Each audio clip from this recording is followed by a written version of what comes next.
ओम श्री सद्गुरुदेव भगवान की जय।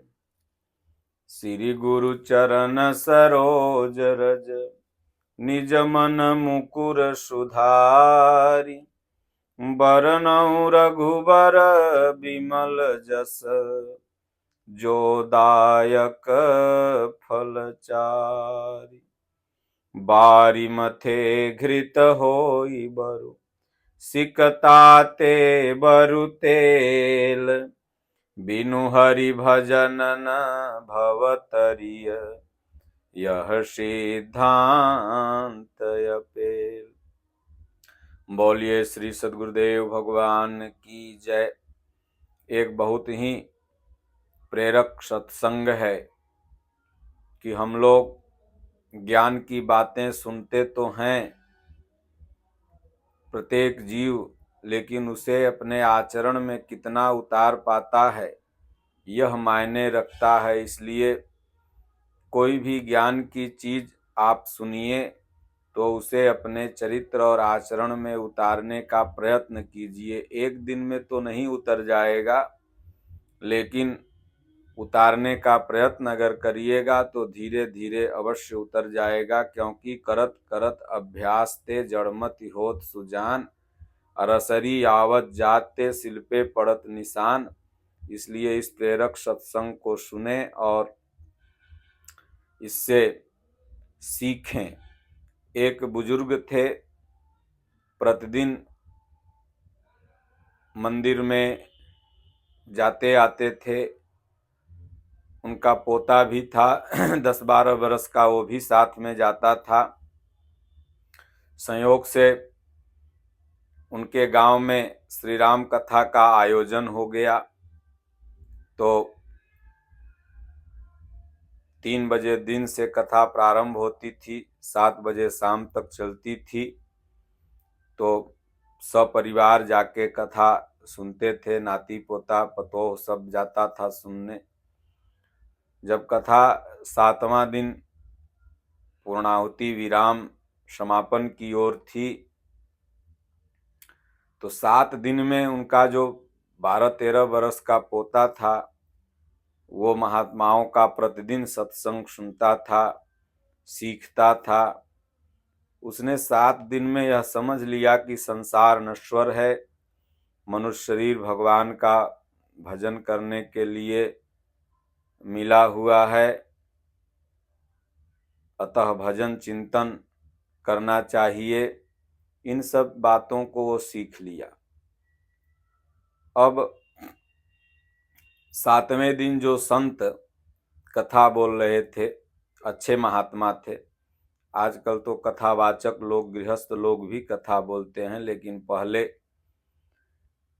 या हमारे सनातन धर्म में उपदेश उन्हीं को देने का अधिकार दिया गया है जो खुद उस नियम संयम को फॉलो करते हों, आचरण करते हों।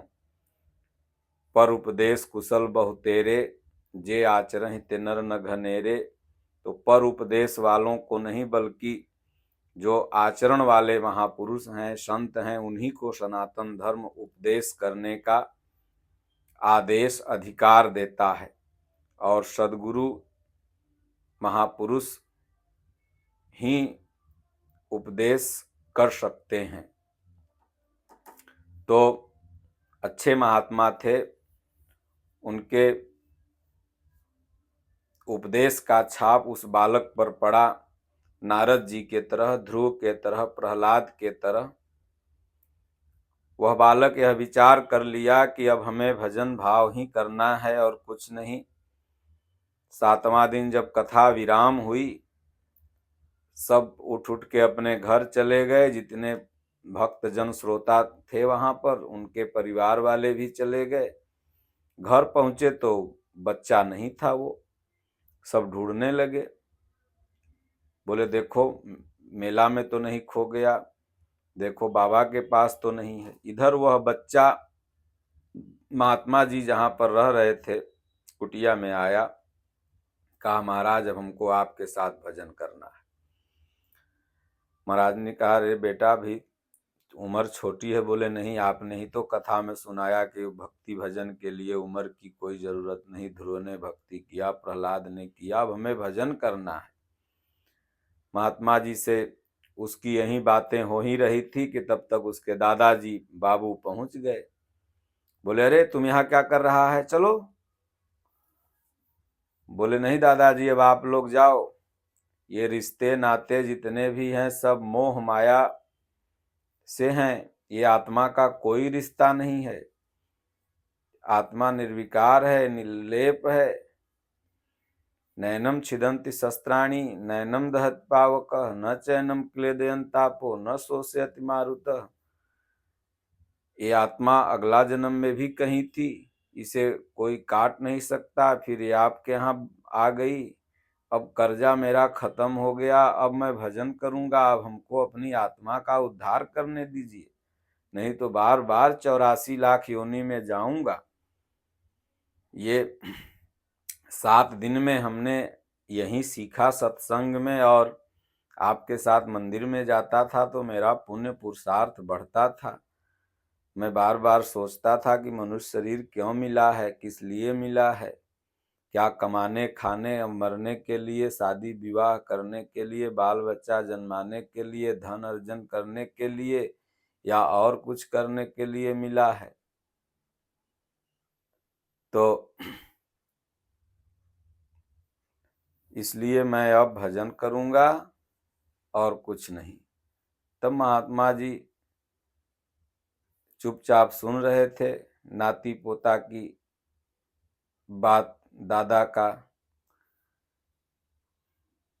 तो बुढ़वा बड़ी तेज से बिगड़ा। बोले भाग पागल कहीं का, हम 60 बरस से कथा सुन रहे हैं, बाल सफेद हो गए सुनते सुनते, मंदिर जाते जाते। हम कथा सुनते हैं वहीं झाड़ के चले जाते हैं, तुम ससुरा दिमाग में कहला ले लिया। अरे कथा सुनो वहीं झाड़ दो। जैसे आप लोग कथा सुन के उठते हैं तो ऐसे ऐसे कपड़ा झाड़ते हुए चल जाते हैं, तो उसी तरह कथा सुनता वहीं की बात वहीं झाड़ देता। तुम दिमाग में लेके क्यों ढोने लगा। तो सज्जनों, ऐसी कथा सुनने से आपको कोई फल नहीं मिलने वाला। सुने वहीं झाड़ दिए, ज्ञान की बात सुने वहीं झाड़ दिए। कहें सुने ज्ञान की बात लेकिन करेंगे अपने मन का। तो इसलिए सुनना है, गुनना है, उस पर चलना है। 10-20 मिनट समय निकाल के भजन करना है। जब पुण्य पुरुषार्थ उदय हो जाएगा तो साधु भगवान बनाते हैं, कोई बनता नहीं है। वह बालक कितना भी घर वाले समझाते रह गए लेकिन भगवान की भक्ति की तरफ अग्रसित हो गया, क्योंकि पूर्व जन्म के संस्कार होते हैं, पुण्य होते हैं, उसी पर आत्माएं चलती हैं। लगता है ये मेरे परिवार हैं, सुहृद हैं, मित्र हैं, लेकिन यह भी एक अज्ञान है। अगर देखा जाए, भगवान कृष्ण ने इसे अज्ञान कहा। अर्जुन को कहा अरे ये अज्ञान तुमको कहाँ से उत्पन्न हो गया। आत्मा का कोई हित रिश्तेदार नहीं, आत्मा निर्लेप है। तुम आत्मा हो, शरीर नहीं हो। जब इतना ज्ञान हो गया, बस वो भजन चिंतन जीव करने लगता है, 84 से मुक्ति मिल जाती है। इसलिए सुनिए तो उसको गुनिए। अभी देखिए छठ पूजा बिहार में कितना धूमधाम से मनाया गया, लेकिन जैसे ही छठ पूजा खत्म हुआ तैसे ही फिर वही जीव करने लगता है जो पहले करता था। तो 3 दिन के लिए तो आपने कितनी पवित्रता, विचार पवित्र, घर पवित्र, सब पवित्र था, और उसके बाद फिर वही भाव अगर चालू हो गया तो फिर कुछ नहीं होगा। इसलिए प्रत्येक पर्व से कुछ सीख है, उस सीख को अपने जीवन में उतारिए, तबे जाके कल्याण होगा। बोलिए श्री सद्गुरुदेव भगवान की जय।